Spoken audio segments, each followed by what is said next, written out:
Detective Pierce arrived at the Botanical Research Center just after sunrise. The sky was still pale, and the glass walls of the greenhouse reflected the weak morning light. From a distance, the building looked peaceful, almost beautiful, but the security tape stretched across its entrance broke the illusion. The facility's night guard had reported strange activity before dawn. No signs of a break-in. No shattered glass. No damaged locks. Yet someone had clearly been inside. Pierce stepped closer and felt the temperature shift. Warm air seeped through the cracks of the sealed structure, far hotter than what any greenhouse heating system should produce in late autumn. A thin mist clung to the glass, obscuring the interior like something was breathing on the other side. He circled the building, checking each door and emergency exit. All of them were locked from the inside. No footprints on the soil around the perimeter. No tire marks. Nothing that suggested an intruder had entered or left. But there was something else. The plants closest to the windows seemed distorted. Leaves pressed against the glass as if they were reaching outward. Branches bent in unnatural shapes, as though responding to some unseen force during the night. Pierce paused, notebook in hand, and listened. Under the soft hum of the heating vents, he caught a faint sound. A rhythmic movement from somewhere deep inside the greenhouse. Slow. Wet. Deliberate. It didn't sound mechanical. It sounded alive. He straightened, exhaled slowly, and prepared to enter. Pierce unlocked the main door, pushed it open, and was swallowed by a wave of heavy, humid air. The scent hit him immediately, earthy, sweet, but with a sharp, metallic undertone that didn't belong in any greenhouse he'd ever walked into. Light filtered through the fogged glass panels above, turning the interior into a soft, green haze. Shapes of plants loomed on either side of the central path, but their silhouettes looked swollen, stretched, as if someone had forced growth far beyond what nature intended. The sound he heard outside was louder here. Not quite a drip. Not quite a rustle. Something in between. He moved carefully, scanning the aisles. Water droplets clung to the oversized leaves, but the irrigation system was silent. No sprinklers running. No pipes releasing steam. Yet the floor was damp, freshly so. Pierce crouched to inspect the puddles. Not water. Thicker. Sticky, almost. A faint red tint swirled inside the liquid when he touched it with his glove. He stood up fast. Farther down, one of the tables had collapsed under the weight of tangled vines. They spilled onto the floor like a ruptured net, coiling over each other in unnatural spirals. At their center lay a broken pot, its soil scattered, as though something had pushed its way out with force. Pierce stepped around it, keeping his distance from the twisting mass. Even stable plants seemed to shift slightly when he passed. He told himself it was the heat. The humidity. His eyes playing tricks. But instinct said otherwise. Near the back of the greenhouse, he spotted a trail, dirt dragged across the floor in a long, uneven path, as if something heavy had been pulled through it. The trail led toward a sealed research area behind a glass partition. The partition door was half open. Pierce felt his chest tighten. Someone had been here. Recently. And whatever they were studying, it wasn't contained anymore. He took a deep breath, tightened his grip on the flashlight, and stepped toward the research wing, unsure what he was about to find hiding in the heat and silence. Pierce entered the research wing slowly, letting the door settle behind him with a soft click. The temperature here was even higher, thick, wet heat that clung to his skin and made the air feel syrupy. His flashlight beam cut through the haze, revealing rows of metal tables cluttered with open notebooks, cracked jars, and overturned sample trays. Someone had left in a hurry. The trail of dragged soil continued through the center of the room, distorting into wide smears as though whatever moved here had struggled, or changed shape, or simply grown too large to drag neatly. A workstation near the far wall caught his eye. Papers were pinned across the board above it, handwritten logs, sketches of plant structures, diagrams of root systems branching into impossible patterns. One note stood out, written hastily in thick marker. "Stop feeding it." Underneath the message, taped to the board, was a photograph, a close-up of a plant bud. But the bud wasn't green. It was grayish-red, textured like skin rather than petals. Almost bruised. Almost alive. Pierce felt a pulse of unease crawl up his spine. He stepped back from the papers and moved deeper into the wing, following the smeared trail. The walls around him were lined with small glass enclosures, each one meant to contain a specimen. Most were empty. Their doors hung open. Soil spilled onto the metal shelves, marking the escape of whatever had been inside. Something wet dripped nearby. Not the rhythmic drip of water, but a slower, more deliberate drop. He turned. At the edge of the room, where the trail ended, a large containment tank sat cracked open. Its reinforced glass had burst outward, shards scattered across the floor like ice. The plant inside, or what remained of it, had grown into a tangled mass that spilled from the tank and stretched across the floor in thick, rope-like vines. They pulsed gently, expanding and contracting with a faint, organic rhythm. As Pierce approached, he noticed patches along the vines where the surface had split open. From these splits, a dark fluid oozed slowly, dripping to the ground in heavy drops. It was the sound he'd been hearing. He lifted his flashlight higher. Something was lodged within the vines. A shape. Human-sized. Buried halfway, as though the plant had wrapped itself around a body, or grown from one. Pierce stepped closer, stomach tightening. The vines twitched. Just once. But enough to make him freeze. Someone, or something, had been in this greenhouse after hours. And whatever broke out of that tank was still alive. Still growing. And maybe, still hungry. The vines shifted again, slow, almost drowsy, but undeniably deliberate. Pierce held his breath and stepped back, letting his flashlight slide over the distorted mass. The body-like shape tangled within the roots was angled toward the floor, its features obscured by layers of thick, fibrous growth. But the silhouette was unmistakably human. Not a skeleton. Not long dead. Fresh. Moisture clung to the vines around it, glistening like sweat. The entire structure looked less like a plant and more like a living organ, pumping, stretching, feeding. Pierce forced himself to look away, scanning the tank instead. Metal tags lay among the shattered glass, half buried in wet soil. He crouched and brushed them off. Specimen 12B. Root line adaptive hyphae. Hazard level, moderate, containment required.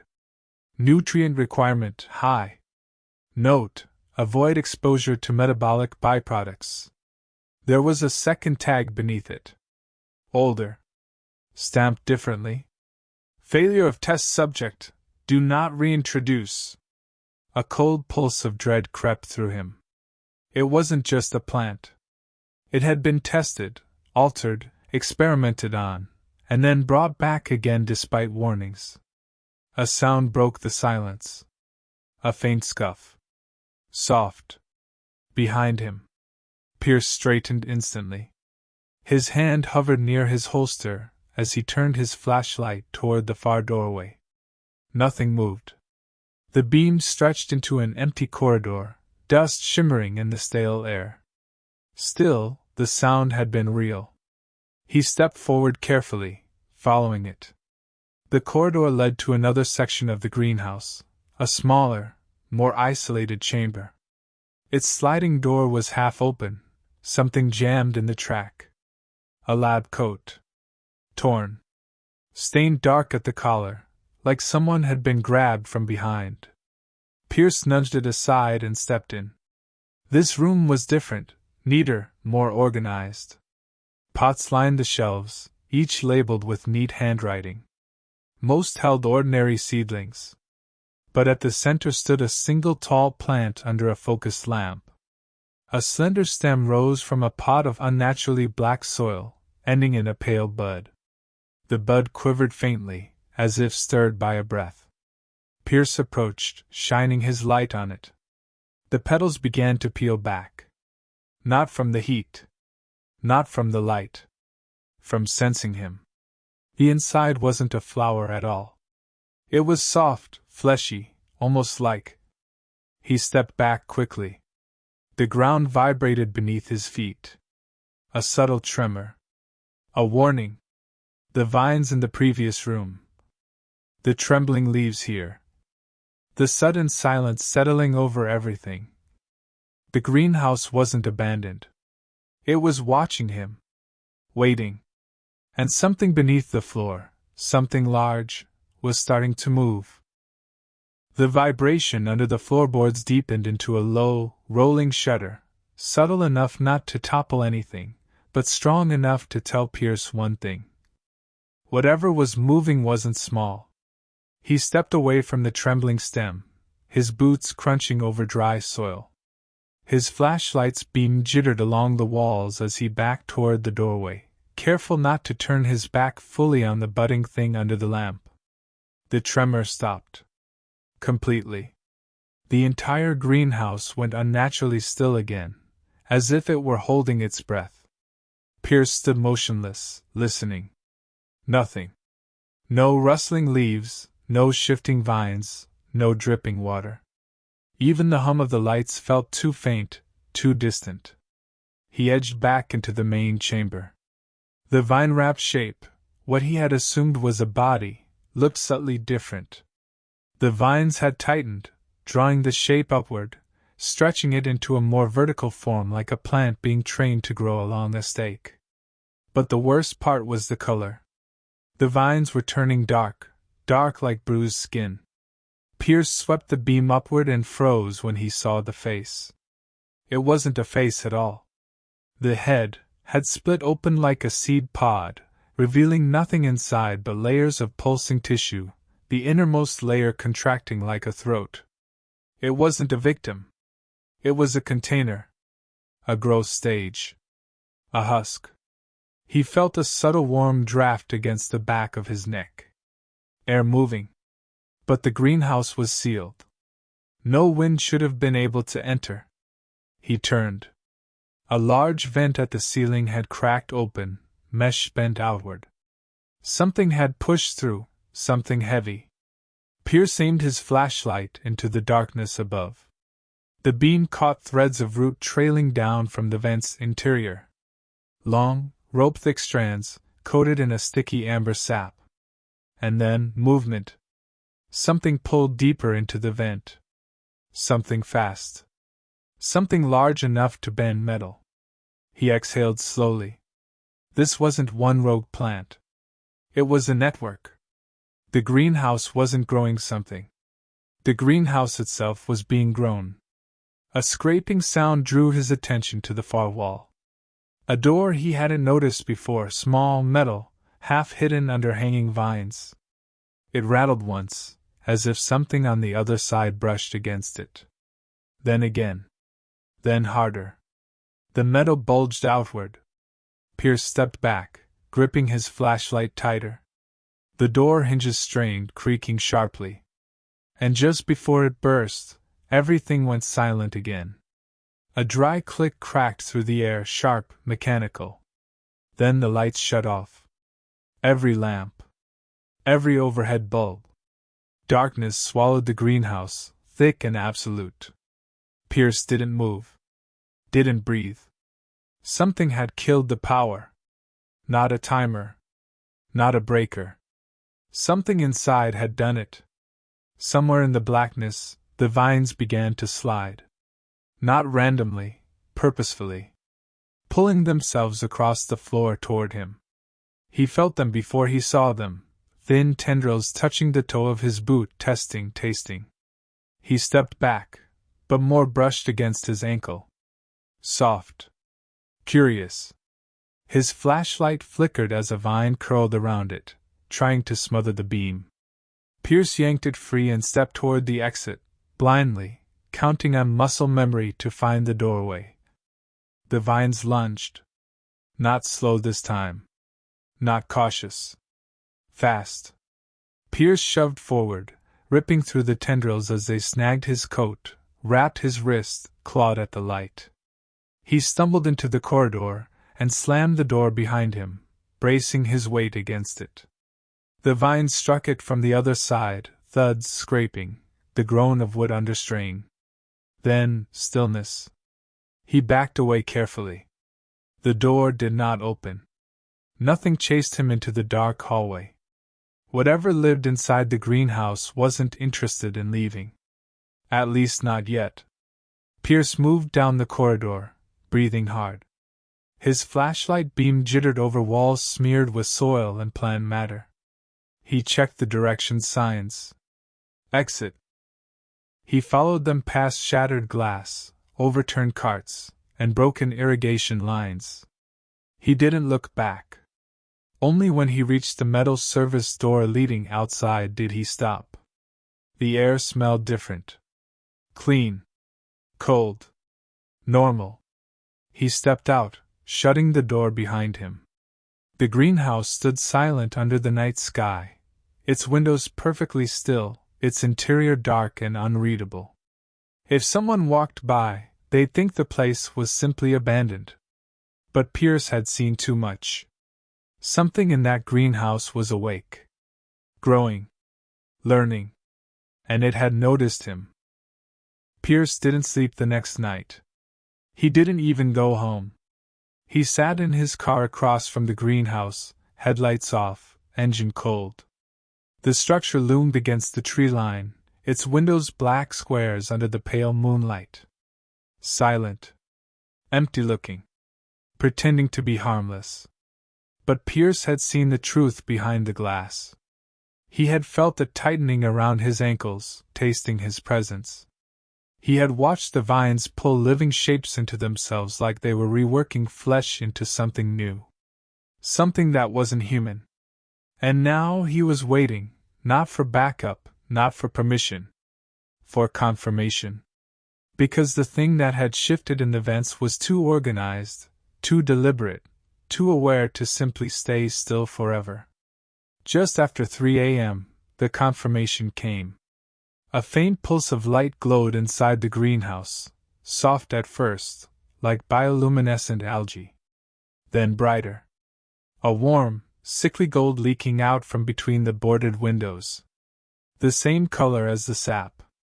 Pierce stiffened. Not artificial. Not electric. Living light. A slow oscillation pulsed across the panes, as if something enormous moved inside the structure, brushing the glass. The boards creaked. Then something else, another sound. Something worse. A deep, resonant groan traveled through the ground, vibrating the asphalt beneath his car tires. It was the same tremor from earlier, but amplified, magnified as though whatever was beneath the floor had continued growing long after he escaped. Pierce stumbled out of the car and closed the door quietly, the cold air biting his face. The greenhouse lights flickered behind the boarded windows, each flash revealing silhouettes inside, shifting, reaching, stretching upward. Vines slithered across the interior walls like veins beneath pale skin. Something was blooming. He stepped closer. The boards on the nearest window began to bow outward. With strained screws loosened. Not from impact. From pressure. From expansion.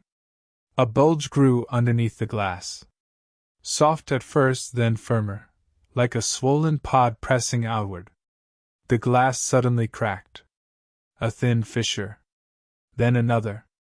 The glowing shape behind it trembled, vibrating like a muscle trying to break free of a bone cage. Pierce backed away. He knew what was coming. He knew he should run. But he also knew that whatever was about to push its way through that window wouldn't stop at him. Wouldn't stop at this greenhouse. Wouldn't stop at the treeline or the road beyond. The whole place was a cocoon. And it was hatching. A long tear split the window. Amber sap oozed out, thick, sticky, reeking of rot and sweetness. The glass bowed outward one last time before giving way entirely. The window exploded. Shards rained over the overgrown grass as a massive vine limb unfurled into the night, flexing like a spine arching for the first time in years. Pale tendrils dangled from it, twitching, tasting the air. Then the glow intensified. Another limb rose behind the first. And another. They scraped against each other, shedding wet fibers that steamed in the cold. The entire structure groaned as something inside forced itself upright, something rooted deep beneath the floor. Something intelligent. Pierce turned and ran toward his car. He wasn't fast enough. A vine slammed into the ground behind him, the impact tossing dirt into the air like shrapnel. Tendrils shot forward, curling along the pavement, reaching for his feet with frightening precision.